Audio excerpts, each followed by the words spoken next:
अवधूत चिंतन श्री गुरुदेव दत्त श्री स्वामी महाराज की जय. सर्वांना श्री स्वामी समर्थ. ओम स्वामी समर्थ. या चॅनलवरती तुम्ही नवीन असाल तर चॅनलला नक्कीच सबस्क्राईब करा. तर आज आपण घेऊन आलेलो आहोत की सुखी आणि श्रीमंत होण्यासाठीचे उपाय. ह्याच्याबद्दल मी आज तुमच्याशी बोलणार आहे. तर आपण सुखी आणि श्रीमंत केव्हा होऊ शकतो की जेव्हा आपण आपल्या पर्सनल गोष्टी बाहेर आपण न सांगता आपले प्रामाणिक प्रयत्न आपण चालू ठेवायचे. आपली मेहनतसुद्धा आपण किती कष्ट करतो आहे, आपण किती मेहनत करतो आहे, आपल्या कामामध्ये आपण किती आपला वेळ त्याला देतो आहे, हे कधीच लोकांना सांगायचं नाही.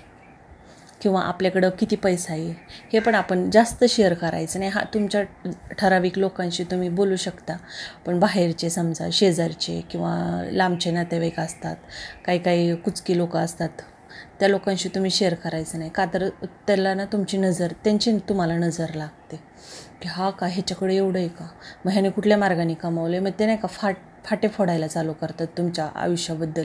आणि ह्याच्यापाशी बोल, त्याच्यापाशी बोल, हे असं त्यांचं चालू असतं. त्यामुळं तुम्ही काही आपल्या आयुष्यात आपण कुठल्या गोष्टी गुपित ठेवायच्या किंवा आपण ह्या गोष्टी नाही शेअर करायच्या, कोणाशीच नाही शेअर करायच्या, तर आपण आपल्या प्रगतीच्या मार्गावरती पुढं चालू शकतो. तर कुठल्या गोष्टी आहेत त्या मी आज तुम्हाला सांगणार आहे.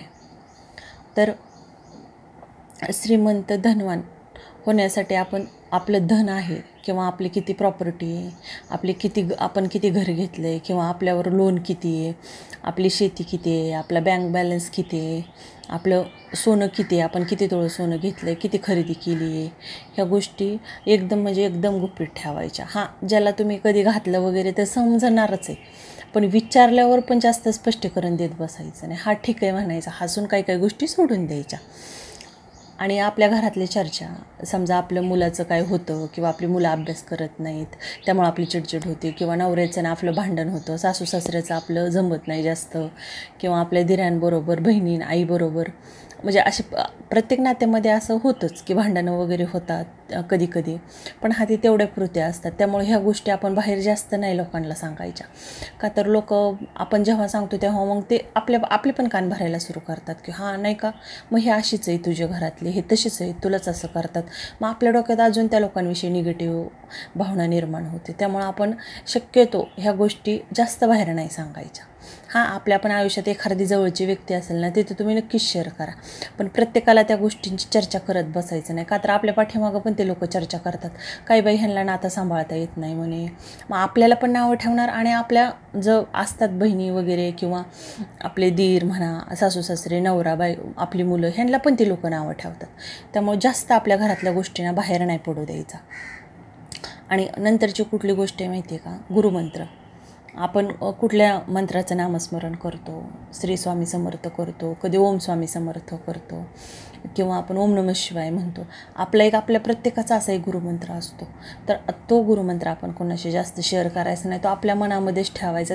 ते फक्त आपलं आणि आपल्या स्वामींचं नातं असतं, आपल्या देवाचं नातं असतं, ते पण आपण लोकांशी नाही शेअर करायचं. किंवा आपण स्वामी सेवा करतो किंवा आपल्या कुठल्या देवतेविषयी आपण खूप वैभवलक्ष्मीविषयी आपण जास्त हे करतो, सेवा करतो, शुक्रवार धरतो, गुरुवार असतो, ते आपली पर्सनल सेवा असते. ते आपण जास्त नाही बाहेर पण सांगत बसायचं की मी हे केलं, मी ते केलं, नाही सांगायचं त्याला. पण मग ते पण लोक त्याच्याबद्दल ही लोक बोलतात, खूपच देव करते, नाही बोलायचं. पण जेव्हा एखाद्या व्यक्तीला ह्या गोष्टीची गरज असेल, ती स्वतःहून चांगल्या हेतूने तुम्हाला विचारत असेल माहिती, तर तुम्ही नक्कीच सांगा त्या व्यक्तीला. तर ही एक गोष्ट आहे. आणि नंतरची अजून एक आहे की अपमान. समजा आपल्या घरातल्या माणसांनी किंवा आपण जिथं जॉबला आहे तिथल्या बॉसनी किंवा आपल्या रिलेटिव्हमध्ये कोणी आपला अपमान केला, तर आपण सांगत नाही बसायचं सगळीकडे. मग लोक आपल्याला त्या दृष्टीने बघतात, म्हणजे किंमत देत नाहीत. ठीक आहे, पण तुमचा अपमान केला तर समजा तुमच्याकडं एखादं त्या अपमानाचं उत्तर देण्यासारखं असेल तर तुम्ही नक्कीच ते उत्तर द्या, गप्प नका बसू. पण डोक्यात ठेवायचं, कधी पण जास्त बोलून नाही दाखवायचं. का तर लोक आपल्याला त्या दृष्टीने बघतात.